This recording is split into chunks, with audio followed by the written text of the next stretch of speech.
here at the home of Claire Foley, 20 Berkeley Street in Portland. Today's election day, November 8th, 2016. And Claire's kind enough to submit herself to an interview, not for the first time in her life. So Claire, I thought that, multiple times. I thought that we'd start out today, if you would tell us a little bit about memories of your family and growing up in Ireland and where exactly you were raised in Ireland. I was born in Ballacurra, Kilcrease, on October 11, 1924. Number 8 of 11 children. I'm sure my parents were delighted. And my father was John Ward. He owned a small farm. My mother her maiden name was Bridget Ward, and she was from County Westmeath, not a word of Irish. My father had very little Irish, except some bad phrases, which I recognized later when I went to school. I don't know at what point I started school. I think I was only about 3, because there were 3 other children after me, and my mother wanted us out of the house so she could take care of the younger ones. But I really liked school. And are you able to list all of your siblings starting from the top? So on the top, Mary, Patricia, Christine, Frances, well, I don't need a middle name, Frances, John, Patrick, Josephine, Eileen, Claire, James, Bridget, and Philomena, Margaret Philomena, who is Peggy. And how many are still with us today, Claire? 4. And where are they living? My sister Eileen still lives in Galway City. Peggy lives the runt of the family. And Bridie lives downstairs. As she likes to say, she's a much younger sister. Is there an upstairs, downstairs going on here? There is. What did your father do to sustain the family? That's a fairly large family. Yeah. Well, first of all, before my youngest sister was born, my oldest sister had immigrated to the United States.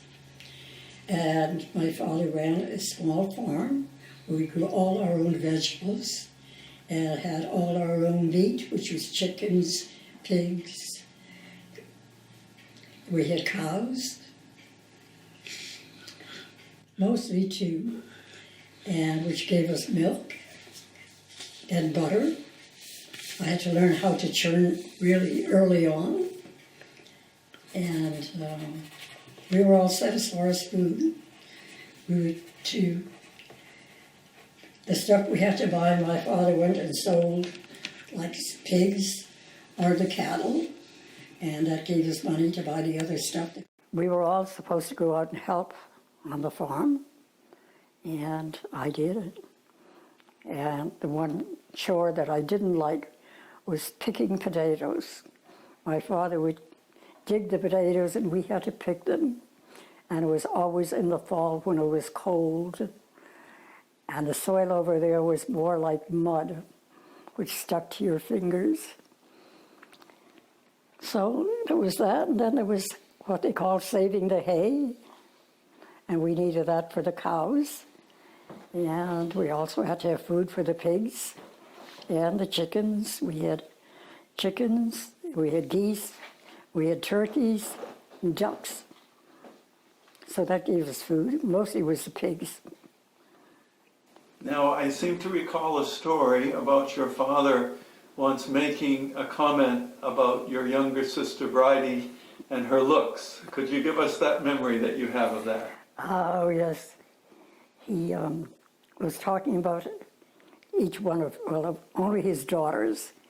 And I can't remember what he said about me, but when it came to my sister Bridie, he said, "Oh, Bridie is all set. Her looks are a fortune," which meant she was good looking, and she was.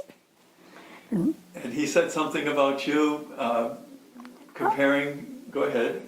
Well, what he said about me was I was as good as any man out in the field with him. And he's telling this to the neighbors. And then I turned around, I saw him winking. So I started crying. And he said, "What are you crying about?" And I said, "I saw you winking." He said, "But I have something in my eye." I climbed up on his lap and said, "Well, let me see if I can find." Oh, dum-dum.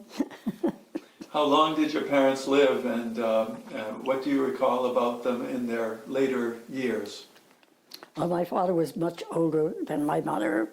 I think my mother was only about 19 when they married, and I think my father was probably in his 30s. Was that rather normal? That was normal, you know, because my father was the one that stayed home and got the house and the farm. And what happened with my mother was they were a rich family. They had I think it was a limestone quarry in Westmeath. And my grandmother had 4 daughters, and she was pregnant with number 5, which was a boy, and she died in childbirth, which set everything up. My grandfather very shortly remarried, and he started drinking, and so the children felt neglected, or somebody did, and they were sent off to an orphanage, one in Loughrea, and I think that's where my oldest aunt was, and my mother was visiting. And one of the visitors to our house was Stephen Dealey, and my father told me the story that Stephen said, would he ask Bridget, who was my mother, if she'd marry him? And I said to my father, "Did you?" He said, "I did not. I asked her if she'd marry me." And she did. That was always a funny story. And so that's the story on. Then when we were older, when I could remember, visitors always came to the house. And I think only the women stayed home. And the men usually gathered where there were young girls. Well, there were 8 of us in my house, so there was always one young. And they just sat and told stories, and then sometimes there'd be a musician. My father said, "Doesn't anyone have any musical instrument?" Somebody would pull a Jew's harp, or a mouth organ, or a whistle. And if we were lucky, we'd get an accordion player. And then my father would say, "Well, aren't you going to get up and dance?" Well, my brother Pat, who was 6 years older than me, taught me how to dance. And he was very proud of it. And wherever we went, he would always dance with me. And that didn't bode well for the girls who had an eye on him.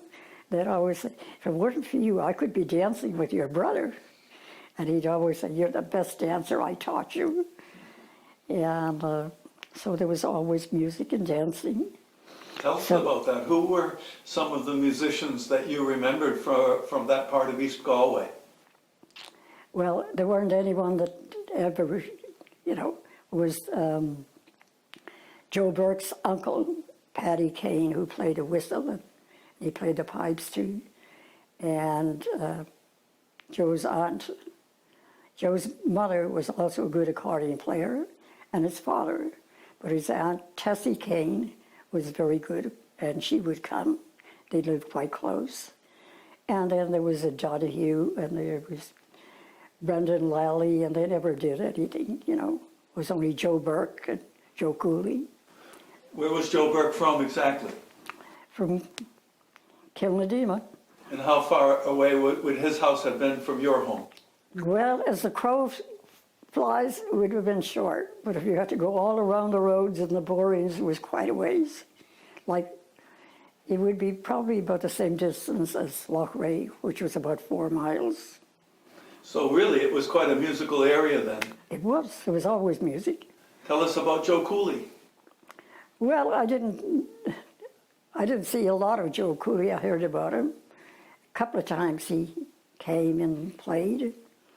And one time we were at some kind of a dance, and he walked my sister Bridie home, and then he told somebody he was dating her. Of course, she was much younger than him, but Joe would show up on his bicycle with his accordion on his back. So when it wasn't Joe Cooley, it was just anybody. Was there any way of knowing at the time that these musicians would go on to be famous, especially in America? Well, no, as I told Brendan Begley, when he asked me about Joe Cooley, he said, "Tell me about Joe Cooley." I said, "He was just another box player." What did Brendan Begley say about that? He said, "Oh my God, you're talking about the greatest accordion player from Ireland." Do you recall the story about up in Lewiston at the Franco Heritage Center when you were watching the Boys of the Loch play and you told that story? Yeah, I told it to Brendan, and that's what he asked me, tell me about Joe Cooley. Do you have any picture? And I said, no, and he's telling me about him. And I said, he was just another box player. And he goes, oh my God. So all the musicians in the band were interested to hear your stories about those. Well, that's what he was to me, There were a dime a dozen at that time. Is this the reason why today you don't think it's a real Cayley or a session unless there's a box there? That's right.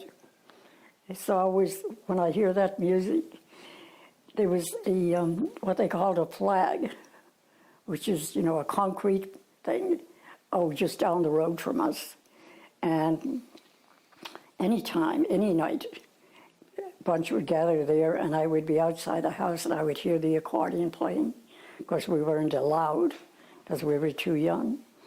And they would be there, and they'd be dancing.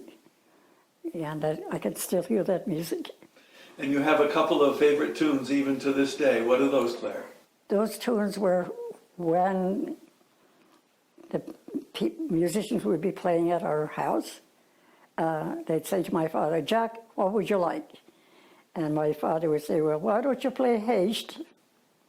Well, Haste meant Haste to the Wedding. And then they'd ask him for a second time, and he'd say, "Oh, how about the Connachtmans?" And I think he knew one other tune, and that was Maid Behind the Bar. But he couldn't tell one from another. Now, he was not a musical man. I mean, he liked the music, but... Who are some of the bands that have played those tunes for you over the past few years, Claire? Oh, my God. I don't know. Quite a lineup. You know musicians from quite a few of the bands now. Oh, yeah. Can you recall some of them? Yeah, Brendan Begley, and let's see, his brother Seamus and Seamus' daughter, Maeve, whom I saw in Berkeley, California. Martin Hayes and his entourage. Mairead Weenie and Seamus Egan and Solis. Now my latest is John Carty and his daughter Maggie. Maggie just interviewed me 2 days ago. Tell us how you got to meet Mairead Weenie. Well, she was married to Frankie Kennedy from Belfast, and the first time they came to Portland, Tom Wilsbach brought them. And they had very little money, and somebody said, "Claire, do you have bed?" And I said, "Sure." So I think they had a couple of days off, and I was living at the condo at the time, and so they were the first ones to sleep in that sleeper sofa. And so Mairead was, every time I'd go to a concert after that, she would say, "Oh, Claire put us up." And she gave us the bangers and the rashers. Well, I did. I went out and got black pudding and all the stuff. She thought that was great. I understand that story passed on in Ireland between herself and Antoinette McKenna. Oh, yes. Well, Antoinette and Joe McKenna came and was the same thing. They didn't have much money. I said, that's fine. And so Antoinette was a good one for, keeping corresponding. Mairead never was. She still isn't. She just said, I'm terrible. And I said, you're telling me? So Antoinette had stayed after Mairead did, and she was in Dublin. And Antoinette said to Mairead, oh, we were in Maine recently, and we slept in, and Mairead said, you didn't sleep in Claire's house. And Antoinette said, yes, in your bed. Well, unfortunately, Frankie didn't live long, and that was too bad because they were a lovely couple. Yes. I think that was the love of her life, I'm sure. I understand that your love of music has led you to have other people stay here at the house. What's the story about the contra dancers that stayed and what some of your neighbors thought of that? Well, I certainly had more contra dancers stay here than anything else. Every year there was the Down East Dance Festival, and the organizer didn't want them wanted them to stay with people rather than a hotel. So I was always game for at least 2 females. And one time I had a lady coming from New York City, the other one from Massachusetts. So the lady from Massachusetts called and said, could she bring a friend? That meant there was going to be 3 here. Well, I have accommodation for 2 in my guest room, but we made do.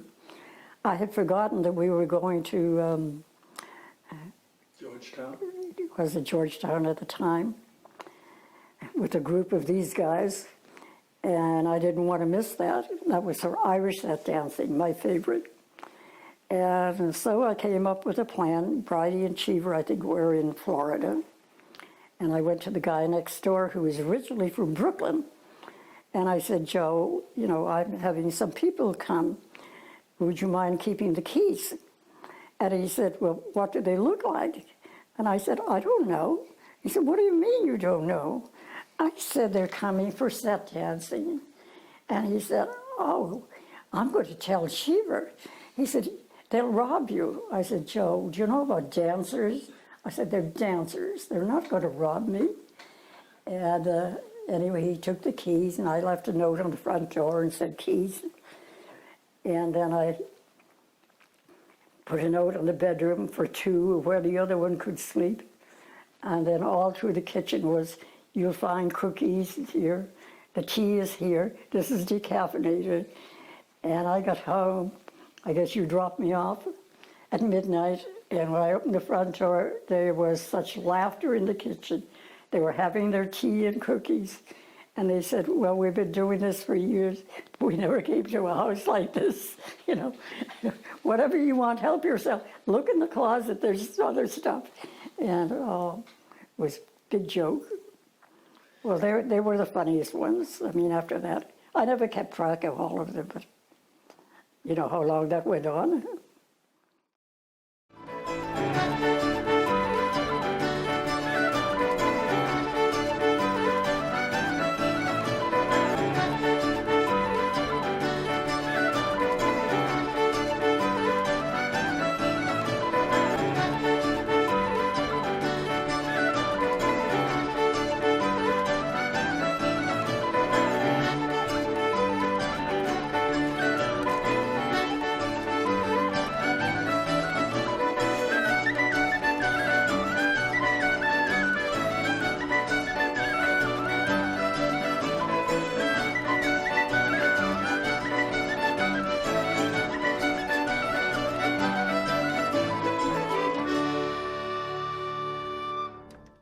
Going back to your younger years at home in Ballacurra, I understand at one point that you were prepared to offer yourself up to fight for Irish freedom.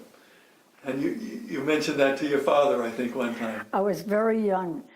Well, I would listen to the stories of the guys talking, and they talked about what they did during the day, and then they would go to talk about politics or something, and usually it led on to black and tans, which was pretty bad. And I'd be listening to the stories and what the terrible things these people did. And so one day I said to my father, we were out on the field, and I said to him, you know, I'm very disappointed in something. And he said, what? And I said that I wasn't born a boy. And he said, why? I said, because I want to join the IRA and fight the black and tans. And he said, well, maybe by the time you are grown up, they'll be allowing girls. Well, by the time I grew up, I didn't want to have anything to do with the IRA. It was entirely different than what I had heard. How old were you? Pardon? How old were you? Oh, I don't know, maybe 8 or 9. I don't remember when these things took place, but anyway, my father went off laughing. You were prepared, though. Oh, I was. Claire, you mentioned earlier that your father only had a smidging of Irish and your mother had none at all. Right. How did you pick up your Irish? I learned it in school, but I do remember some of the things that my father said in Irish, like my sister Josephine was very clumsy, and sometimes she would drop things, and he would turn around and look at her and say, La Vini Marav, meaning dead hands. And other times he would use, then he used to say, Gadokti and Jawahu or something, which may the devil choke you. When I went to school, I came home and I said to, you know, that thing you've been saying, that's a curse. And he said, come here and I'll tell you something. He said, anything you say in Irish is not a curse. And I believed him. But I wasn't going around cursing because my mother would put an end to that very quickly. In school, I understand that you were one of your teacher's favorites, and sometimes he turned to you when he wanted to show what the class could do. Could you tell us the story about when the Kigara came to your school? Before the Kigara came, and he had said that he was depending on me. But before I do this, I have to tell you, the other kids in my class were not very bright, so it didn't mean that I was that bright.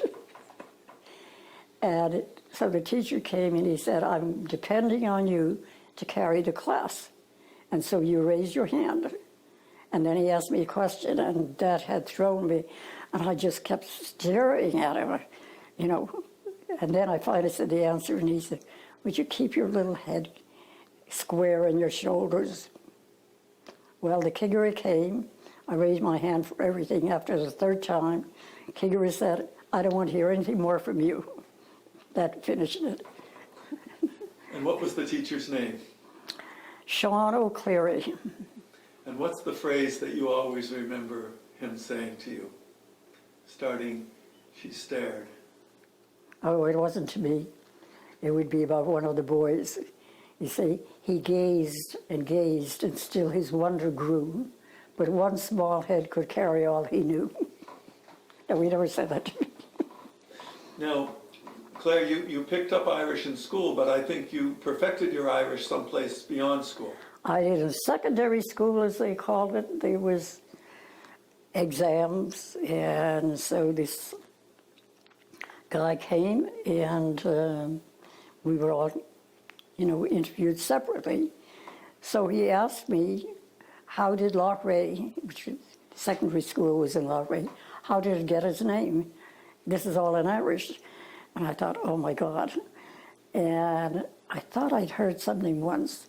So I told him in town there was this elderly lady that there was a well, a pump, and there was always a cover on it. This elderly lady went to get water, and she forgot to put the cover on.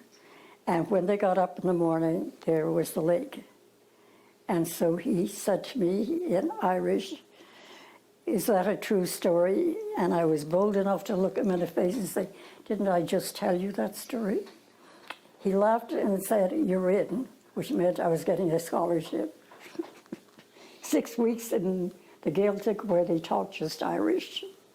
Where was that, Claire? In Rossbuck, County Galway, one of my favorite places. Why is it a favorite place for you, and what memories do you have of it? Well, I can remember walking to school. There were 4 of us that came from Loughrea, and we roomed together. I'll never know why I was Fahertys. There was Mamo, Dado, their daughter, Kochleen, and a daughter who had married in England, Sally, and she had a daughter, Kochleen, and I think they were divorced. And then there was Colleen and Porrick, all in this house. We had one room, 4 of us, 2 beds, 2 to each bed. What was your day like? Was that in the summertime only? And Oh, yeah. What was your day like while you were there? Well, of course, we was walking distance to school. We'd be walking to school, and the local guys would be there harassing us and saying, "Well, ain't chance earth, no will the square on Shihana." You interpret. Is there any chance at all, or are you already squared off with somebody else? Yes. And we would all laugh at the guys off to school. And they would have Kayleys often in the evening? Yes. And who were some of the eligible bachelors that would be asking you to dance at the Kayleys? I don't know. Would they be at your age or a little bit older? Oh, they'll all be older. Well, the ones would be there would be like there were 48 students, and some of them were from the Gilded, young guys, and some of them came to the United States, and I kept in touch for a while. But anyway, that's where I learned all my Irish, all my dance, love of Kelly, and How many different summers did you go back to Rossmuck? no, just the one time. But it's a very, very strong memory for you. Oh yeah. Well, that was my first time away from home. So, imagine 6 weeks without any of the young kids around. Were you called the Gaeilgeoir? Yeah. Well, we were all Gaeilgeoirs. Yeah. I was supposed to get a fáinne, and I never got it. Explain what a fáinne is, please. A fáinne is a ring, that's the thing, and Irish speakers who have graduated or earned it would get that, and I never did. And then when I started taking Irish from Mary Concannon, we had another thing down in Boston, and I got top, and Ray got the second. So we both got fáinnes then. So I still have it. I was telling my sister Peggy that I had gone to Boston to visit, and somebody from Ireland was playing, musician. And it was a pub. It was crowded, and it was standing room only.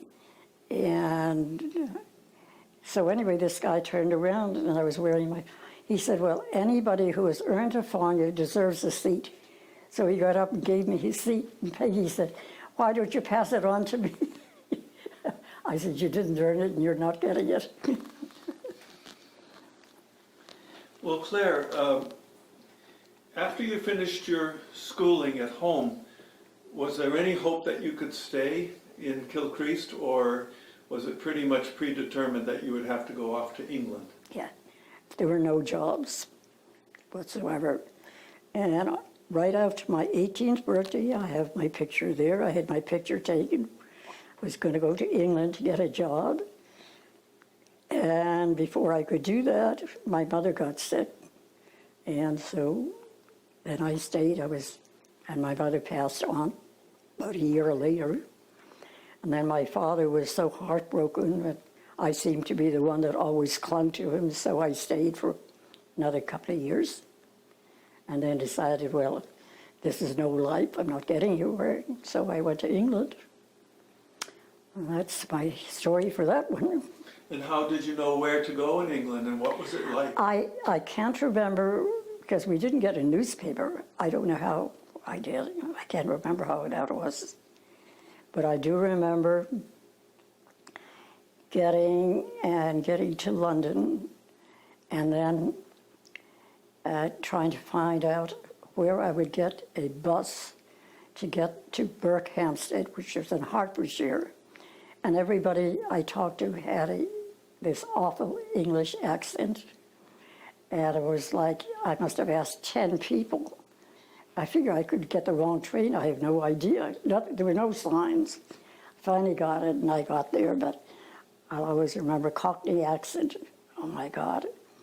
And why did you want to go to that place in particular? Well, because I don't know how I found out about it. That's where there was a job, it was a college, and it was only weekend courses, and mostly it was rich African people. And we were taught and trained, they come by bus, and the college had a bus that would meet them at the town. And then they would line up, they'd have their luggage, and we would line up, bunch of Irish girls. First you introduce yourself and says, I'm so-and-so, I'll take you to your room. Well, it came my turn, my very first, and I'll swear, they were all black, but this was the tallest and the blackest man, and when I came to introduce myself, I started going, oh, and the man finally walked over and he said, little girl, have you never seen a black man before? And I said, no. And he said, well, come here, just touch me. And I did, and I kept saying, I'm so sorry. And he kept saying, no, stop apologizing. It's perfectly all right. And you're going to show me to my room? And I said, yes. And I still kept saying I was sorry. And he said, no, I'll tell you what, Claire, it'll be our secret. And I thought, oh, thank God, I didn't want anybody to know. So the other job we had after that was when they came to the dining room, we said, hello, I'll show you to your table. And when my man came along, he said, hello, Claire. And the others say, how come you know, Claire, our secret? He never did tell, because every time somebody said, how come you know, Claire? My first job, my first big faux pas. I understand that in the Irish language there really wasn't a word for many years for a black person.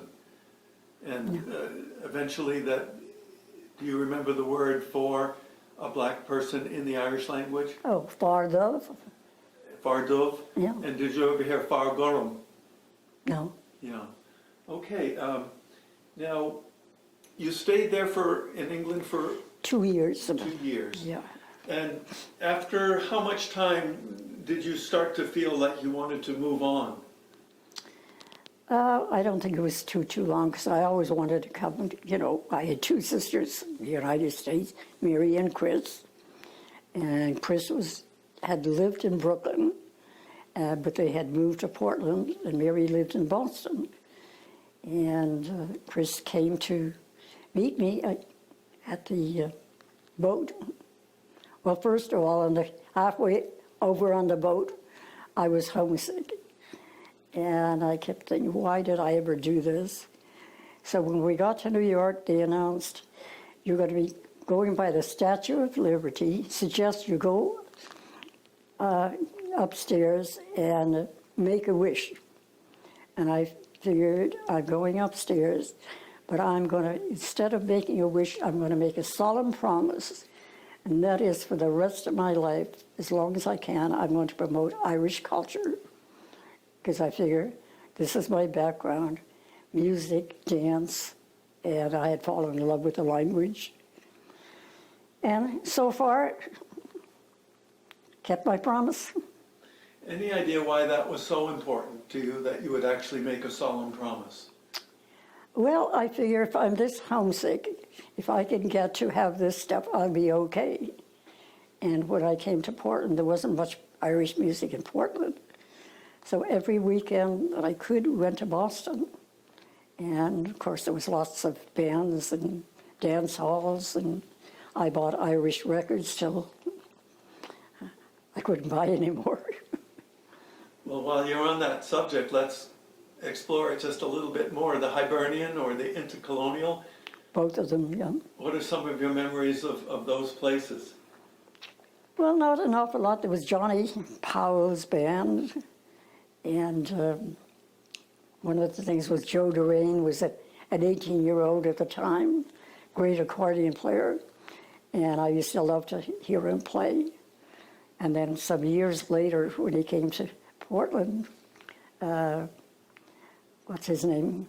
Joe Duran? Oh, You- Bob?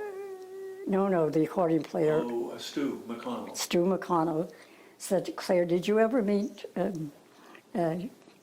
Joe Duran? And I had said no, and he said, well, come on up on stage, and meet him. And so he introduced us, and I said, well, Joe, when I knew you, you were an 18-year-old, you had black curly hair and everything. He looked at me and said, and I suppose you haven't changed any? Stu talked about that the last time I saw him. I thought that was so funny. And I said, of course I haven't. Wasn't that a remarkable story about how Joe Duran put down the accordion for so many years and then picked it right back up again? Well, I didn't know. I don't know much about that. Yeah, quite a musician though. Oh, one of my favorites when it comes to, because I never heard anybody play double and treble like he did. And in your family, especially in Peggy's family, there were a lot of musicians. Yeah, well, the Caples brothers, especially Billy, he did play with Johnny Powell and those, and I guess Johnny did some too. So we all carried on the accordion type thing. Now, when you arrived in America, you first spent time in New York City. No. No. My sister Chris came to meet me, and she had left home, as Mary did years before. And she didn't know what I looked like, so I had mailed her a picture. And she mailed me a picture of her. And she and my friend Johnny Connolly, Patsy's brother, came to the boat to meet me. And she was telling me later that Johnny said, that looks like it might be Claire. And so finally he was the one that said, that looks like her. And so they started calling my name. That's how I... And so, we came directly back onto Boston. And Mary had said, well, do you want to stay in Boston and get a job here? And I said, well, why don't I go to Portland and see what Portland is like? And Chris took me out to Two Lights and said, stand here, and this is the closest place to Galway that you're going to get in the United States. I said, that's for me. Back to New York just for a second. Do you remember seeing the Statue of Liberty for the first time? Well, that's the story I just told about. They say, make a wish. What did it mean to you to see the Statue of Liberty? Had you heard of it? Oh, yeah. And what did it mean to you personally? Well, it meant that, well, here's a greeting for... But as I say, I was too sobby at the time. I thought, here I'm going to be landing pretty soon, and when am I going to get over this? And it took me a long, long time. Do you think it was... Yes. I was just going to ask, what was it like on the boat? Do you remember Pardon? what it was like on the boat? Like what your kind of routine was on the boat coming over? Was it... Well, come down to breakfast, I say, and most people were seasick. Mm-hmm. And there was this one German guy who would come and say, good habitation. And I would say yes, and we sat together, but he didn't know any English, and I knew no German. But anyway, most of the people at our table had been sick, and they wouldn't be there. And that's all I remember about that, figuring, what did I do? Why did I, come here? And it was 6 whole days. Do you remember the name of the ship that brought you over? SS. Oh, my goodness. The SS something. Yes, And most of the people were seasick and you were homesick. yes. Well, I was seasick a little bit too, but I was mostly homesick. It was like, well, you're out there in the ocean, and that's all you see, and you're with a bunch of strangers, and every day you have the same thing. It was like, what did I do? Did you pay your own passage? No, I didn't have enough money. My Aunt Clara, whom I was named for, had come years and years earlier, and she was a cook for all the big rich people in Boston, and she paid my way. Was she a ward, or how was she connected to you? Of course, she was a ward. We're a ward on both sides. Oh, In Ireland, they have a thing about when a child is misbehaving, At least the father would say, oh, you know, you're a Connolly. Well, he couldn't say I was a Ward, because I do something. And my grandmother was Mulligan, and he'd say, oh, you're a Mulligan for sure. And then I'd start crying, and I'd say, I don't want to be Mulligan. And he'd say, why? I want to be just like you. And bear in mind, my father was illiterate. He couldn't write his name. First time I saw him do an X. And I started teaching him how. And to this day, I can see him trying to make a J for John. And I thought, there were 7 kids older than me. Why didn't they ever? But maybe they never knew. Because my sister Peggy said, for years she thought he was an only child. He had a bunch of brothers and sisters, and I only met 2 of my aunts. They had all passed before I got here. Why was it Clara that sent you the passage? What was so special about you to Clara? Well, because she brought my sister Mary over, and Mary worked with her. They worked for the Endicott's, and all these people in Boston. And I don't know, because I was named for her, I guess. Was there ever any expectation that you would pay back the passage money? Or was it a gift? It was a gift. Oh, yeah. Oh, she was very charitable that way. It's hard to imagine how you could repay such a gift as that. All right. You know? Did you get to spend much time with her? Yeah, well, Mary was married to John Curtin at the time, and every year they would go on vacation. They'd come to Maine, and they would drop her off at my house, and they would go because they'd be going fishing or something. And so, yeah, my kids spent quite a bit of time with her. Nice. She was a strange person. We're all strange in our own ways. I know. In New York, you had a job for IT&T. Yes, which no longer exists. No longer exists. Yeah. What do you recall about that?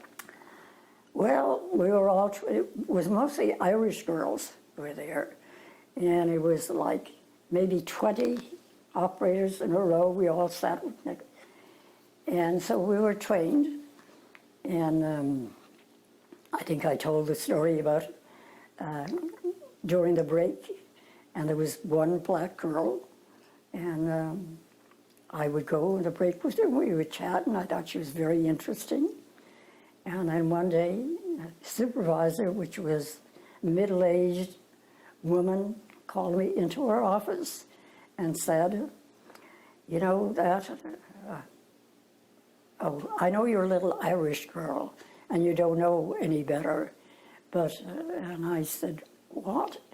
And she said, well, you know that girl we never had them, they were forced on us this year. And I thought, oh my God. And I said, well, you're not telling me who I can associate with. She says, well, no, but I can guarantee you will never get ahead in this company.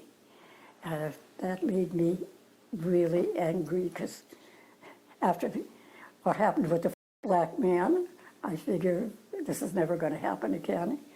So we stayed friends, and a few weeks later, that supervisor went on vacation, and a much younger woman was a supervisor, and they always had what they call a head, what do I want to say, telephone operator anyway, who sat in a high chair and watched over a certain number, and any problems, the girls would come. And so there was this Irish girl from Dublin that had been on there. This new supervisor decided she was going to put Clara on there, and was like, oh, all right, see what I could do. And of course, she'd always be around. So 2 weeks later, the old supervisor comes back, and she said, what is Claire doing in the head operator's chair? And the lady said, because she's my best operator. Well, I was yanked from there, but I laughed. I thought, all right, you thought I wouldn't get ahead. I did. I don't need you. I've never forgotten that. I was so shocked. I thought, oh, this is terrible. So black person after that is always fine with me. Now, while you were working at for the telephone exchange, did you ever run across any people that were well known? Oh, yes. Well, it was very strange then because telephone wasn't like it is now. I think New York was probably the only place. I know that from California, they would have to come to New York. And we had what they called a technical operator who would set up for all the different countries. Well, I happened to have Russia. And we were told, the Russian operator, you say, hello, good morning. And then I was the head one at that, and technical operator would call and say, Claire, you're all set to go. So you plugged in, said hello. Well, one day I happened to say, oh, hello, how's the weather? Everything went blank. And technical operator said, what did you say? We've been cut off. And I just said, how's the weather? He said, Claire, don't you know we have a U-2 plane up, Gary, what was his name? Hours. Yes. And what the Russian operator had told everybody that I was a spy for the United States. Well, the word got around anyway, which it did through all of the operators. I never lived it down. I was like spy. And then the other thing was that were people, especially around Christmas time, you had to set up a time for people to call. And so people from Hollywood would call in. And the first one that I had was, what's his name? Was it Eddie Fisher? Eddie Fisher. So Eddie Fisher wanted to put a call into France. He gives me the name and the number, and then he had his name. And then, we had to get a time because everybody was allowed 15 minutes, period. And so I said, well, Eddie, what time would you like? And he said, any time. And I said, any time. And he starts in singing, any time. Well, the next thing was, clear as Eddie Fisher. There was about 15 operators plugged in, so I couldn't hear him anymore. And so anyway, you guys get off. So that was Eddie Fisher. The other one I had was Bing Crosby, but he didn't do any singing. And I can tell this now because they're both dead. It was Rosemary Clooney had called for Jose Ferrer. And evidently, you would never believe this, but she was chasing him. And what he said to her, we had to, by the way, we had to be listening to all of these. You had to be on them because if anything happened, and they all knew, everybody calling knew that. So anyway, Jose Ferrer said to Rosemary, well, I'm gay. And she said, I don't care, I want you anyway. Every time I say George Clooney, that's what I think of. So anyway, I thought, oh my God, do I have to listen to this? There's lots of other ones, but those are the ones that I remember. So maybe the Russians had it right after all. Maybe you were a spy. Well, everybody else was taking the calls, they had to listen in, so. Well, Claire, before we move on from New York, there's a whole series of things that happened to you there. Can you summarize some of those things? Well, that's where I met my husband-to-be, and I was staying with some friends, the Connollys, Patsy's brother and his wife, and there was this couple from Belfast, Minnie and Bob McIver, and they had a rooming house. At least they had rooms. And Ann Connolly's brother was one of them, and there was Danny from Kerry, and then there was Jim McAleese from. So the Connollys had a pub, and I would go down there with them. So I was introduced to, And so I met Jim McAleese, and then he said to Ann Connolly later on, you know, I just met the girl I'm going to marry. And when Ann told me, I thought, oh, really? Well, I got news for him. I have something to say about it. I don't know how long it went on, but no matter how many times he asked for a date, nope, not interested. So Ann Connolly said, he's such a nice guy, Claire. He has lots of girlfriends. I said, I don't care. Well, I don't know how long it went. So afterwards he was saying, well, why did you change your mind? I said, I think you wore me out. He made you a certain promise about something he was going to make for you. Oh, yes. He was a builder, and he could do everything from the blueprint to the building to the electric to everything that you would need for a house. And first he was working for a contractor from someplace in Europe anyway. And this guy was very fussy, and I always think about the thing in the Bible, what the contractor, you know, well, he wouldn't use some bricks, and so Jim McAleese would take them, and he had. So we were going to do, he was going to build me a house, and I had to tell him what I wanted. So I told him I wanted a 4-bedroom house. Now this is Orland Street, but I wanted a laundry chute, and a laundry chute. And where did that come from? I said, I don't know. And of course, he didn't live long enough anyway. We were going to live in Long Island. And he got cancer, lung cancer. And we had one daughter. I was pregnant with my number 2. And right after I was pregnant, found out, except he was misdiagnosed, they said he had walking pneumonia. Didn't treat him for the cancer, and by the time they found out, it was too late. So he passed on. He was buried on our 3rd wedding anniversary. And I had Dottie, and first of all, I was pregnant. He was going around telling everybody about his son. And I thought, I wanted a girl, but I never told him. So I kept saying, you've got to stop. What if I have a girl? No, you can't. Well, I had a girl, and he couldn't have been happier. And he kept saying, why did I ever want a boy? There's nobody like this. So when I was pregnant, he wanted a girl. I wanted a boy then. So he got his wish. I got the first wish, and he got his the second. But he wasn't there. He died in September, and Pat was born in February. So I left New York and came back to Portland because I had no family there.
So you're back in Portland. You have 2 children. You're a widow. you had at least some family here. I had Chris and Bridie. And what was that first period like? And tell us a little bit about what the people in Portland wanted to do for you, the poor widow. I think they all had an idea of somebody that they wanted you to get together with. Is that not right? Well, I went back, I had worked, my first job here was at Mercy Hospital, and there was this nun there, Sister Mary Edith, who was my boss. And when I came back, she kept saying that, oh, I should date. I mean, she was telling me what to do before I left from New York. I figured I'd have to get away from this woman. And so she was saying, oh, I know the right person for you, Allie Hutchins. And she was very friendly with the family. And that's A.T. Hutchins now. So anyway, he had an older brother, George, and she said, well, he's dating an Italian woman, and I don't like her, you know. So the other person that she was thinking I should marry was her nephew, Dr. Gibbons, and he was dating a girl she didn't like, which was one of the Benoits, whom he married later. But anyway, she was trying to break that up, and oh my God, she was something else.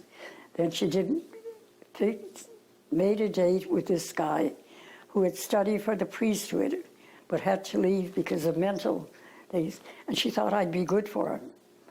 And she arranged a date and arranged what we would do. We would go visit his family in Lewiston, and it was the worst time ever. I came back and I said, don't ever do that to me again. It was like, but anyway, she was bound and determined I should marry Allie Hutchins. So when I see, what's his name, I say, I could have been your mother.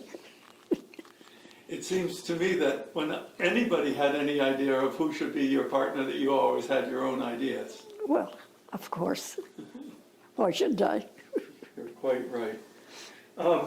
Claire, Yes. a few little odds and ends about back in Portland. You carried through with your promise to promote Irish culture. That was the most important thing for me. I don't know. I figured that was going to help my homesickness. But my niece, Maureen Waters, you know, I lived with the Waters. I shared a room with her. Years later, she was saying she would hear me sobbing in bed every night, which I was. And I had a picture of Bing Crosby.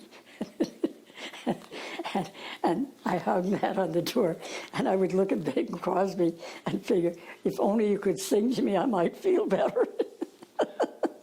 You should have gone back as a telephone operator again. Yeah. What about your promotion of the Irish language here in Portland? How did you do that? Well, I did by having Irish language classes in my home. And I don't know, we had about maybe 8 people who would come every year. Well, himself here decided we needed a native Irish speaker. I wasn't one, I just learned in school. So there was this man, Steve Concannon, who was a native Irish speaker. He took him to my house, and Steve took over, and Steve liked to talk about himself. That's what he would do. And when we'd get to the thing of Irish language, somebody in the group would say, Claire, how do you say something? And before I could answer, Steve would say, oh, sure, she wouldn't know, she's from East Galway. And he would answer. Well, one night, Tom Welsbach, who worked at the library, he had said, addressing Steve, not me, Steve, how do you say library in Irish? He thought for a minute and he said, well, you see, they didn't have them things where I came from. And I said, well, Steve, I came from East Galway, and I'm going to tell you the word for library. And I did. I don't think Steve ever came back. And everybody, especially Anne Scandon and Mary McGonigal, were very upset because they said, he's insulting you, and why do you laugh? And I said, why? He's not insulting me, you know. But anyway, they were delighted when he wasn't coming anymore. Now, how many times have you been back to Ireland? I honestly don't know. The first time I went back is after I married Tom. And I had the 2 girls, and Sean was a baby. And I understand that time that you were almost in danger of your soul, visiting a home of ill repute, a house of ill repute, or so Tom thought. we were in Loughrea, and we went to a store which was across from the high school that I went to, where I would go and get my drink every day. And so Sister Josephine was with us. And I said, well, let's go in, and have, which was Orange Crush, I think. And so we were there, we were all having a little drink. And then 2 teenage boys had been upstairs. They came down and they ordered a drink, which is Orange Crush. And then the second one paid for it, then the second one said, now I'll stand around, which meant he was going to pay for the next drink. But the other guy said, no, we don't have any time. If it weren't for the Hurrians upstairs, we'd have more time. So my husband comes over, his face is so astonished. He said, get your kids out of here, get them on out of here. And I said, why? And he said, just come on out. And so we go out, and I said, what's the matter? And he said, this is a house of ill repute. And I said, what? And he said, did you hear what he said? He said, whores. He thought it meant whores. And they were only like, well, Sister Josephine is in a full garb of nun. And she's down on the sidewalk, she's laughing so hard, and I am too. So I said, Tom, that's just a word that he used. It doesn't mean anything, not really. I don't know what a whore meant, nothing. Years later, in Yarmouth, visiting my sister's house, there was quite a night, if you remember that one. Yeah, I remember that one. Mike's sister Mary invited Mike and Becky and I for dinner. And she had just come back from Ireland. And 2 words that they use that I think are funny. One is feckin', and the other one is whorin'. So I said, Mary, did you hear a lot of feckin' and whorin' over there? And she said, yes. So Mary and Becky he doesn't drink, I don't drink. They were drinking wine. And anyway, it was all feckin' whorin' all the evening. So a couple of weeks later, I'm at their house for dinner, and Mary's there, and she said, Claire, what are you having, red or white wine? And I said, Mary, I don't drink. And she said, how about at my house you were drunk? I said, no, Mary, I wasn't sure, which was the truth. The 2 of them were drinking so much wine. But that was a funny night. Another time somebody thought they were drunk when actually they weren't drinking alcohol at all. Do you remember that story? Oh, about Catherine? Catherine Concannon was a cousin of my husband's, but a much older lady. She lived to be almost 106, 6 weeks short of 106. And she lived at 100 State Street, and I always visited her. Then she went to a nursing home, which was St. Joseph's Manor. And of course, I visited her there because I was a volunteer for 18 years there, 2 days a week. And, so it was one New Year's Eve that Becky said, well, let's go visit her all together. And she had, what did we have? Martinelli's. Yeah. And so we were drinking. Sparkling cider. Yeah, and I don't remember the thing about Catherine. We offered her the sparkling cider. Yeah. If you remember, and she had a few glasses, and what happened to her after a few glasses of sparkling cider? Well, I think she thought she was drunk. She thought it was real stuff. And she didn't like drinking. Yeah. Just maybe one more question, Claire, and then we'll take a break, I think. And then I want to ask you about a few people that have been important to you. Yeah. When Jerry Adams and Sinn Féin made a decision to move away from armed conflict, The first place that he came to in the United States was Portland, Maine. And your picture was taken in the paper. And I think some people took umbrage at that and thought you were doing the wrong thing. What was your thinking at the time? Why did you support Jerry Adams at that point? Well, at that point, we had a Maine Irish Children program, which was working for peace. And we brought children from Belfast, Catholics and Protestants, and had them for 6 weeks and tried to show them that they can get along. And they did. The first group that came was 12, 6 boys, 6 girls, 6 Catholics, 6 Protestant. And the chaperone on the way over had talked to one little boy and asked him what he wanted to be when he grew up. And he said he wanted to be like me, to join the IRA, because he wanted to bomb all those English people.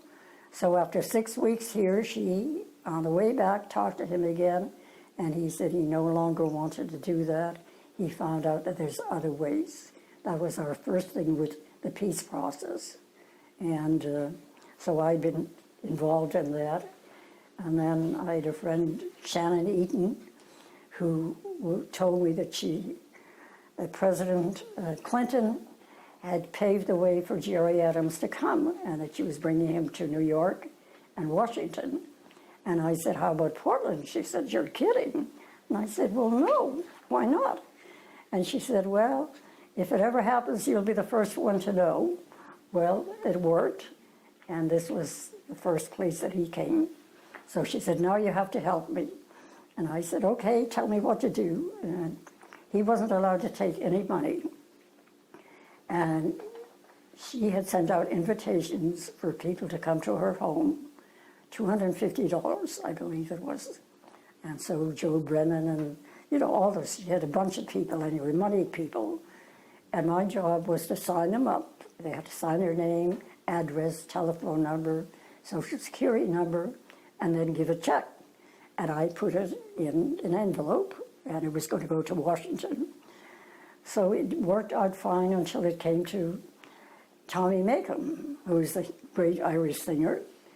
And we chatted a little bit, and I asked him to fill the form out. He did. Then he was walking along, and this guy and Kevin McAway are playing on the porch, and I'm outside. And so I said, Tommy, aren't you getting something? And he said, what? I said, a check? He said, well, that doesn't apply to me. I said, excuse me? I said, did you get an invitation? And did he say, it still doesn't apply to me. And what I said next was, floored him. I said, Tommy, today's not about you, He said, Tommy Make, I'll never speak to you again. I said, I don't care. So we went, later on there was a thing at the hotel, and we went there, everybody's mixing up, and the next thing, I'm wearing my badge. Tommy walks up to me and says, Claire, would you like to have a picture taken with me? I said, Tommy, the question is, do you want to have a picture taken with me? He said, yes. And Becky got to have her picture taken, and so did Vinny. I don't know if you did or not. But anyway, that was the big joke. I said, so Tommy's never going to speak to me again? One last thing before we take a break. It was during your time with the Maine Irish Children's Program that you were given a nickname that has stuck with you ever since. How did that come about, Claire? Oh, yeah. Well, Irish don't know anything about baseball. And, we were trying to do this for the kids, take them to different things that they would never get at home. So we took them to a baseball game here in Portland, sitting in the stands, and there was a little boy, we were all about 12 years old. So he turned to Susan, the director, and he said, Susan, how do you score? And she said, I don't know. Why don't you ask Claire? So he was directly in front of me. He said, Claire, how do you score? I figured, well, I'm going to say this for the people around me. I said, depends on what you mean. I think his name was Stephen, by score. Well, he turned big red and he's shaking all over, and he turned around and said to me, you're a nasty wee granny, that's what you are. Okay, Claire, I think we'll continue just with a few personal memories that you have about individuals that are important to you. Carcolor. Carcolor. Let's start with your sister Eileen and her husband Joe Burke. There's a lot of stories you could tell about Joe in particular. Yes. Well, there's only one I'm going to tell, and it has to do with you. Michael was in Ireland on an extended vacation. About a week to 10 days before he was due to return, he ran out of money. So he ended up at my sister Eileen's house in Galway and stayed there. And then he was leaving, and my sister took him to the bus station to take the bus to Shannon. And she said, "Oh, I forgot to get the Connacht Tribune for my sister Mary." He said, "How much does it cost?" She said, "Well, I don't know, a shilling or something." He said, "I think I could afford that." So he left. My brother-in-law sister had 6 children. So he called them all together and said, a couple of them were in college, "Whatever you do in life, don't become a professor because they're starving." There was a poor starver. And he was right. Yeah, he was. And what did Joe used to say? He had a lot of great expressions, Oh, didn't he did. Joe was a great guy. What did he say, Claire, when somebody would be going on and on about with a story? Oh, well, it was mostly my sister Eileen would like to tell every detail of a story. And then he'd stop and he'd say, "Eileen, don't be going all around Salt Hill," which was the seaside right near them. That meant just go to tell the story, never mind the details. And since you mentioned Salt Hill, one other thing about what do the locals out there in Galway do when they're doing the promenade on Salt Hill when they get to the end of the walk? Oh, yes. They turn and they kick the stone. And my brother-in-law did that. He'd be telling a story, he would stop and kick the stone. And that's the way you can tell the locals from people who are from away. That's right. Over there. Like the Culchies from the Jackines. Jackines were the people from Dublin. Anybody outside Dublin was a Culchie. Now, one of your favorite people of all times was Cata Concannon. Yes. Anything come to mind that you want to say about Catherine? Did I cover that before? You said once one or two things. What about when she was out here in your yard? Oh, yes. Cata Concannon. And she was 6 weeks short of 106. And the last few years she was at a nursing home. And whenever she could, I would take her out here. One time, Mike and one of the chaperones from Belfast went to get her in a wheelchair, and they carried her upstairs in the wheelchair and broke the wheelchair. My job was to take her back with a broken wheelchair and have to go in and tell the people at St. Joseph's Manor, "Well, the wheelchair is broken. Get me another one so we can get her in." So there was 4 chaperones, the former chaperones from Belfast, and I decided I was going to have lunch and have Cata come over. Well, this time we weren't taking her upstairs, put a table out in the yard here. And so she said, "Well, who's coming?" And I said, "Well, just the ones from..." She said, "Is Mike coming?" And I said, "I hadn't planned on it. Do you want him?" She said, "Yes, I do." And I said, "Okay, I'll invite him." So he came, and we out there, and I had a Boyle dinner. Catherine loved her potatoes, and she's eating away 103, like. So anyway, he thought he was going to be cute. And he started saying, "You know, when I first met Claire, for my tea, she used to give me cream. And then after a while, it was half and half. And then a little later, it was whole milk. And guess what she's offering me now?" And before Kathy with a mouthful, "And I see you're still hanging around her." She was very fast. Oh, she was. And sometimes it was directed toward you, Claire. What did she say about your Irish language? Oh, she'd say, "You're murdering the Irish language." And she'd always say, "You have book language," which was spoke Irish, which was true.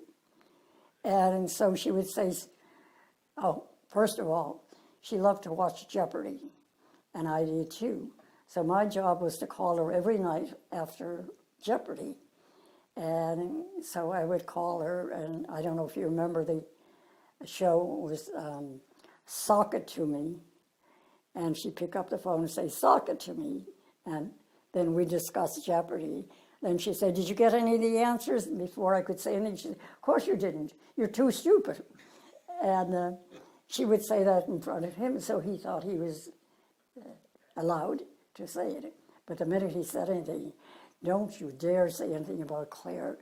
And he said, well, you do. She said, but I'm allowed. And she was.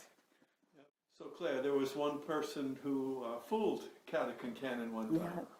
Yeah, she'd always say, well, oh, you're book Irish, you know. And so she said she could always tell the minute somebody opened their mouth whether or not they were native speakers.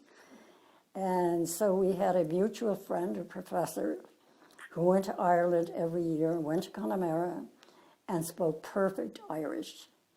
And he happened to be visiting, and I took him. Who was that? Oh, Ken Nielsen. And I decided I'd take him in to meet Catherine. And so they're sitting on the sofa together, and he starts talking to her, and she said, now, what part of Connemara did you come from? He was born and brought up in Brooklyn, New York. And I thought, now I got you. So I said, I thought you could tell book Irish. Well, Ken has book Irish. And that was the only person that ever fooled her. Now, Catherine had quite a roommate. She did. Catherine had several roommates, and some of them had Alzheimer's or early Alzheimer's, and would take some of her stuff, and she was very upset. And so I was volunteering there, and I would say, well, you know, can't you find somebody for her? And so then I met Flossie when I was volunteering, and I thought, so I went to the upper, they said, only a family member is allowed to do that. And Catherine heard about it, and she said, well, I've got news for you. Claire is as close to me as any daughter. And so I suggested they put Flossie in with her. Who was Flossie, Claire? Florence Caston was born, I guess, up country. Her father was a World War I? Civil War. Pardon? Civil War. Civil War. Oh, Civil War. And I guess he was much older than her mother, and he had been married before. And so I think Flossie was, I think, number 5 or something. And so evidently her father had a great appetite, and he was never sick. And so, also Flossie was wondering how come that he was so old, because he was 80 years old when she was born. And so she said to her older sister, what do you think made our father so, I don't remember the word. Virile. Yeah, so virile. And her older sister said, well, probably because he had 2 boiled eggs and 6 potatoes for breakfast every morning. And so maybe that was it. And anyway, she had a lot of stories about her father. But she told me that when he got out of the service, he was up in Damerscott, I think. And some of his friends from before he entered had asked him to come and join them, that they had, you know, some company going. So he went, and the first meeting they were talking about burning St. Patrick's Church up in Damerscott, because they were burning Catholic churches at the time. And so she said her father figured, well, that was not what he wanted. So he told the sheriff, and the sheriff rode them out of town. I said, well, how about prosecuting them? Well, she didn't know about that, but she was very, very innocent. But she had a lot of great stories anyway. So if it weren't for Flossie's father, St. Patrick's Church, might have been lost. Well, yes, And it's the oldest Catholic church in Maine, and one of the oldest in the country. it is. Now, And I got to go there years later and saw some of Flossie's family's graves. we'll go back to Ken Nilsson for a moment. After one of the Irish sessions where we had a whole bunch of Irish speakers in Portland, you might remember that he came back to your home when you were living on Orland Street. Yes. Well, as you remember, I always did that after it was Kaylee's or whatever. I'd have musicians come back because I was treating musicians like they should be treated because most people forgot about them. So I had them come back to the house, and that was the first time I guess I'd met Ken, because he was flabbergasted when I asked him about Brooklyn and how he started with the Irish language. And he said, well, there was two men that owned a pub in Brooklyn. I said, oh, Mike Connolly and Mike Curran and Coleman Connolly. And he couldn't believe it that I knew them. And so somebody was giving him a ride to Boston, and I was doing ham. And I said, well, I'll get something for you, Ken, before the others. So I said to him, well, have you ever had Coleman's mustard? And he said, oh, yes. And so sat him down, and he had the look on his face, oh my God. He'd never had Coleman, which is hot. And anyway, he never wanted me to tell that story again. I said, you could have said no, but he didn't. When he died, he was very much missed here by you and so many other people. Oh, yeah. And what he did for the Irish language. Amazing. Remember, he came over and spent one whole day. You and Becky were doing something. I picked him up out there at the kitchen table, and he had my book there on the Irish folklore, and went through it and read everything that I had ever written. And as you know, one of the stories was where the people were called perverts. And I said, how could I ever have said that? And he said, he was all excited. He said, that's exact. This had to do with the famine in Ireland, and that the people were starving, and the English landlords would bring, they called it stirabout, which is oatmeal or something, porridge. And people would come with their little pails, they'd get some, but they had to say that they were Protestants.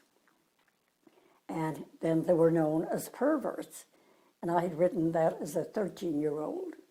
And I said to Ken, how could I? And he said, so excited. I haven't heard that in years, and that's exactly what they called them.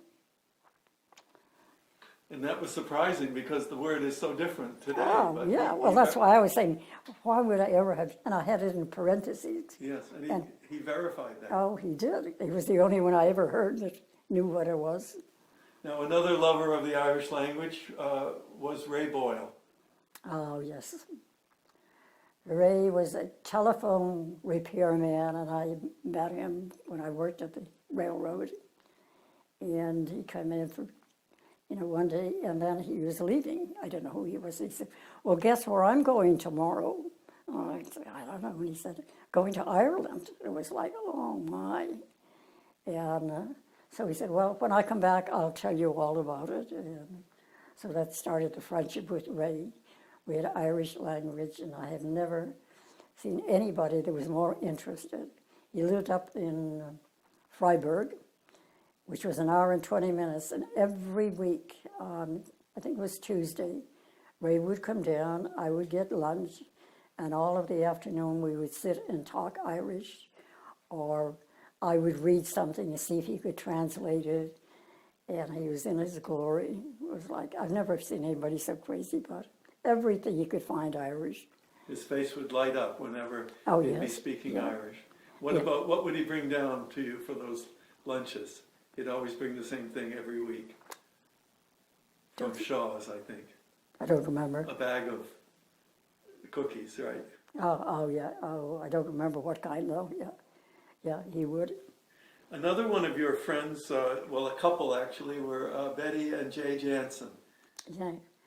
Jay, I don't know what nationality he was, but Betty was an only child, and her mother was Irish, and she was very Irish. Well, Jay became interested in the Irish, and so he was in the service, and they were trying to get him out before he reached a certain age, which meant like maybe 60, and he would get a bigger pension. So Colleen and Janet were visiting with Pat from California. Betty stopped by, and Betty and I had discussed this thing, before.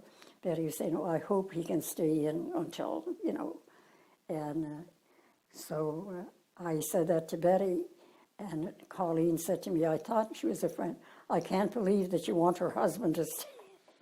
I had to explain that one, but, oh yeah, so I would turn on Irish music, and Jay would say, "Well, those other people, Claire, they're not into the traditional Irish music like you and me." Well, Betty would roar. So when it was 9/11, they were out to the mall, and Betty called me, and she said she didn't know what to do with him. He was out of control. He was so upset. "Can we stop over and have a cup of tea?"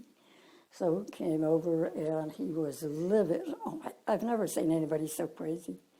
So I got him a shot of Jameson before he got the tea. And Jay was as friendly as could be.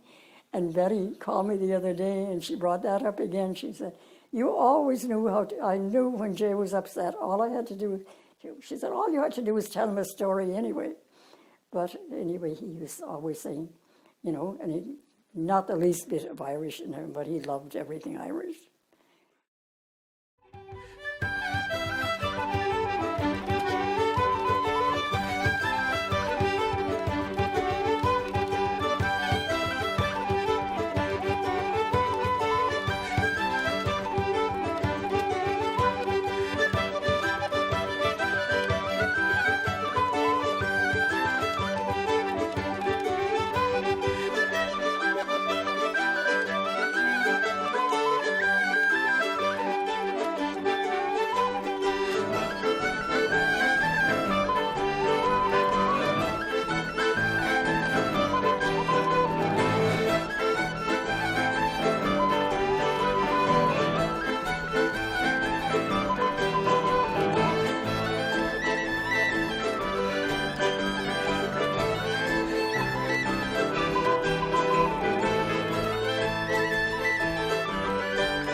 Another one of your younger friends, I think, was introduced to you by Rain Carroll at the time, and that was Eileen Monahan. Oh, yeah. Rain was always telling me about her best friend in New York, was Eileen, and what they did together and all of this stuff. And then Eileen was coming. Well, I knew more about Eileen and her family than you could. Even today she laughs at it. And so Eileen and I became good friends today. And Rain had Irish language classes at her home, and one time, I think you tell the story about I was acting up a little bit. That was the very first time I met you. You didn't want me to tell that story. So I was acting up, and he had said something to Rain, and she said in Irish, "No be in the York, don't be a jerk." That was my introduction to this guy. And he was being a jerk, believe me. And you were a student at Boston College at the time, getting his doctorate. What about Morgan? What do you remember about Morgan Callan Rogers the first time you met her? First time I met her, you were taking a group of students to Galway, and you wanted to meet with them ahead of time. you didn't have a pot to pee in. And so you asked if they could meet at my house. And there were some Irish professors visiting. You went out to dinner with them, and you didn't show up at the appointed time. And a half hour went by and an hour went by. I don't know what to say to these guys. I guess I served them tea and did the best I could. And then a couple of times I said something derogatory about him. And one of them piped up and said, "You're speaking of the man we love." And I said, "Well, Lottie-daw." So the doorbell rang. I went to answer it, and he was there with two professors. I just closed the door and walked back in. So that was... It's not the only time, I think, that Irish people arrived late to a function. What about the time Seamus Egan was supposed to play at St. Maximilian? Well, then that was your fault again. Seamus Egan, great Irish musician, was here for, was it 2 weeks that time? It was the Centre for Cultural Exchange, and they had the House Island project. So we brought Seamus over, and I was supposed to be his coordinator for the 2 weeks. Well, I also was coordinator for Tony Ryan, and I thought, for me to get rides for Tony, no problem. But somebody to take Seamus, they weren't interested. Well, one time I had a doctor's appointment, and I talked to Boyle and Phyllis and said, "Can somebody go?" Well, no, Phyllis couldn't spare anybody. So I said to Seamus, "Look, I have a doctor's appointment." You know, Kevin McAvoy said, "You get him to my house." He was supposed to go to Augusta. "I can take him, but I can't come to Portland." So I talked to Seamus, and I said, "Now, do you want me to call you? This is important." In the morning, he said, No, I'll be fine." Well, I go to the hotel in the morning. There's no Seamus. And I went to the office phone, and called him, and I got, "Hello." I thought, "Oh, my God, Seamus, I'll be right down." Well, he was right down. The long hair, and he threw his clothes on. In the meantime, I went to get him coffee. So I got a coffee and a muffin, and he gets off the elevator apologizing, "But I have to get coffee." I have a little brown bag, and I said, "Seamus, here's your coffee, and get your butt in the car." So we drove up to Kevin's house just as he was getting in his car. And then I broke records coming home to get to my doctor's appointment. So Seamus goes, "Oh, God, I'm going to hear that story again." Now, another young friend that became almost like a little daughter to you was a student up at Bowdoin College. Oh, yes. Well, first of all, I used to talk to him about set dancing, and he'd say, "What's set dancing?" And I'd say, "Oh, that was my favorite type of dance." Well, we both went to Ireland together, and he found set dancing, and I did, in different areas. And shall I tell the story about coming back? So we're there for, I think, 6 weeks. And we're coming back, and my sister and her husband drove us. And we were meeting a mutual friend from Belfast. And at that time, you could check in and then go out. So we did. Went out and met with my sister. And they were drinking. He and I don't drink. So we're having a great time telling stories. So I look at my watch and say, "Well, you know, I think it's time we were getting to the plane." What does he say? "Well, can't you tell somebody that doesn't travel much? She's getting anxious." I'm thinking to myself, "Boy, I'm going to get you. Chucky Malaw," meaning my day will come. So I let it go, talk some more, and then I was getting anxious. I'm about to say the same thing again when over the loudspeaker came this towering voice with the last 2 passengers for Boston. "Please come, you're holding the plane up." They held the plane up for 10 to 15 minutes. So all the way we're running to the plane, and I'm telling them, "Get away from me." Oh, so we get on, and everybody is just glaring at us. And it was like, oh my God. And we get to our seats, and he stands there, and he says, "Oh, you know, my poor old mother, she wasn't feeling well. Everybody is apologizing. And being nice to him, not one single person asked me how I felt. Well, I kept saying to him, find another seat. Getting back to set dancing, Claire, one time we were coming back from Georgetown set dancing, and we had a young Deirdre Griffin in the back seat, and her heart had just gone out to somebody. Do you remember that trip? Well, I remember how when we first started the set dancing, Kevin had put a notice in one of the musical things, and she was at Bowdoin at the time. She got it, so I guess she called Kevin, and Kevin said to call me. And so she said, well, she'd like to come, and I said, fine. And then I told her she could stay over, whenever. So then we were going down to Georgetown, and she came with us. And wasn't Anne Marie with us then? And so anyway, she was saying there's probably just all old people, coming here. And I was saying, no, there'll be young people. So the young people weren't coming, and Deirdre was saying to me, oh, you owe me big time here. I said, you have to wait. So pretty soon some young guys came. One of them came to ask her to dance. And after the night was over, she said to me, I'm in love. Met this guy from County Kerry, that's where her dad came from. And she was definitely Daddy's little girl. And so they dated for quite a while. But then she decided, well, she wanted to become a nun.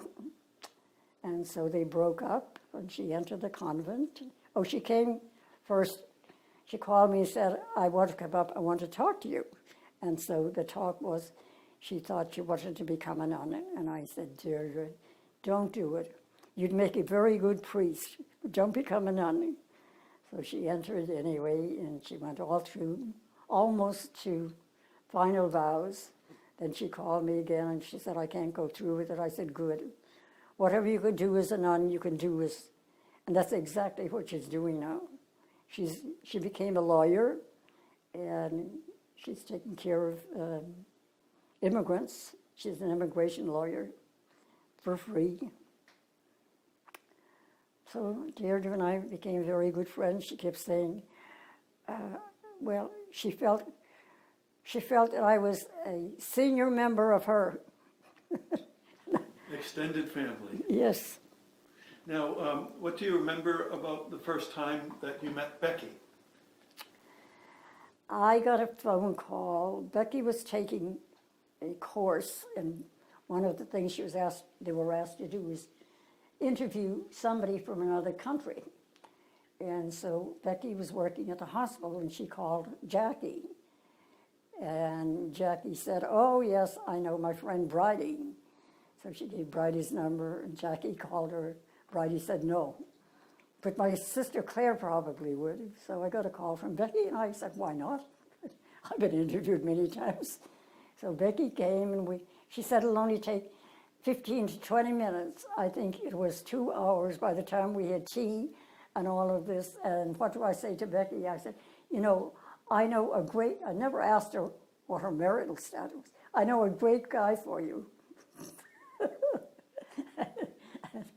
And she said, oh, I know who he is, but I'm married.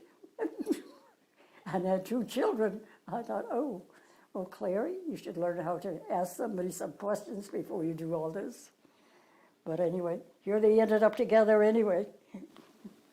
And I understand that you met Kevin McElroy the first time when he and Sharon were playing music just up the street from here. Yes, and I never knew who they were, but I went with St. Patrick's Day, I think, and I went with Bridie and Cheever. And we were sitting at a table, and here was this tiny baby in whatever it was, car seat, or sitting on a table, and I didn't know who she was. So I kept going up and looking at her and looking around and wondering, well, nobody was coming to check on her, and then I found out it was the musicians. Now, Bridie is, 36, so that's how long I've known Kevin. And I don't know when I when I found out who they were anyway. So Kevin used to come and pick me up. I spent a lot of time up at Kevin's house because I didn't want to drive. And you've developed a great relationship with Judy Siegel over the years, and that started out with the Maine Irish Children's Program? Yeah, I was doing concerts, and with a concert, it was like they'd say, well, what else can we do? And I said, well, we could do a raffle.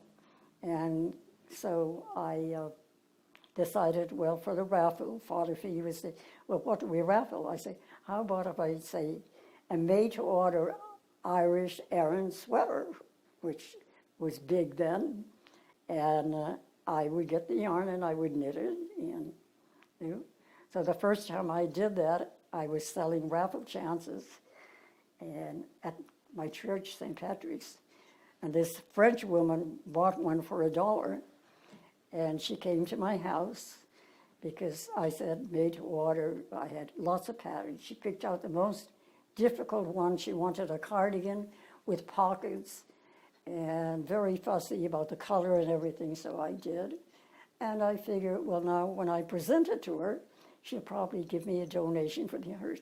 Well, she didn't. She said thanks and walked off. Next year, I'm doing it again, and I asked her. She said, oh, I wouldn't buy it. I already have one. So I went to Father Feeney. She got my Irish up. And I said to him, well, thank God she's French and not Irish. When you met Tom Woolsbach, I believe that you had to get permission from his wife, Rebecca, to take him out to a function. That was, the permission came later after I had told her that, well, you know this woman that was chasing him. She was part of the Irish language group. And we were discussing that, and then I told her about another woman that had said to me, you know your friend Tom there, if he wasn't married, I'd be chasing him. So I told that to Rebecca, and she said, I am sick and tired of these people chasing my man. And then Tom was going to pick me up to take me to a ceilidh, and she sent on a permission slip. I was allowed. Now, speaking of allowed, I think, Claire, I just want to finish off with a couple of stories or little phrases that have meant something to you over the years. The first one is a woman of 3 cows. What's the story behind that, and what does it mean? Can you recite a little bit of it? I don't know if I remember it. Anyway, it was one that we didn't talk mostly in English. We learned Irish in school. And that one always meant something to me. I don't know, because we only had 2 cows. And this is a woman of 3 cows ago. Don't let your tongue so rattle. Don't be haughty, don't be stiff, because you may have cattle. In other words, don't be bragging. And I mentioned that to you, and you found the words for it, which I had forgotten. That, and the other one that I liked was Somebody's Son. Remember that one? Yes. Yeah. How do these poems stay with you for all these years? Sometimes over 80 years. Because I love poetry, and I wish I had it now, because I used to write little things, and I would hide them so the others couldn't find them, and I could hide them in the rafters of the bedroom. And when I went back, the house was torn down, and I couldn't retrieve anything. But I used to love to do little, poems and stuff. It seems you retrieve them pretty well from your memory, though.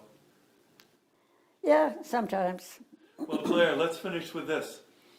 If your father was thinking that the night had gone on long enough and he wanted everybody to leave your house, how would he have ended the evening? And let's end our interview that way. Well, how about, first of all, I tell about the music we'd play. And he would say, well, doesn't anybody have, musical instrument or whatever? And then aren't you going to get up and dance? And then we would do all of that. And then they'd be leaving, and he'd say, well, by God, I didn't think this night would be much. Well, Kevin never forgets that one. And how would he finish? How would he get people to leave if they were hanging around too long? If they're hanging around, he would go out to the door, look over and see the lights of Lochray, and he'd say they went out at 11 o'clock. the lights at Lochray are out, and all the chairs would rumble and everything. And the guys were out the door. And if anybody was left over and didn't get out on time, he had to get down on his knees and recite the rosary, because that's exactly what we did as soon as they left. And so, sometimes somebody would be caught.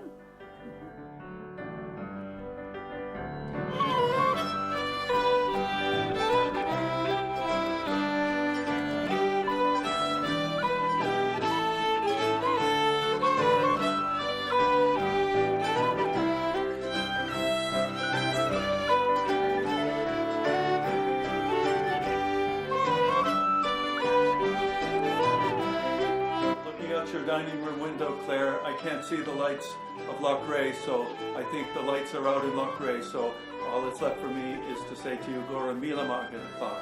Agus tá fáilte rud. Agus go méid bio again up seo a ríist. Long go fóil.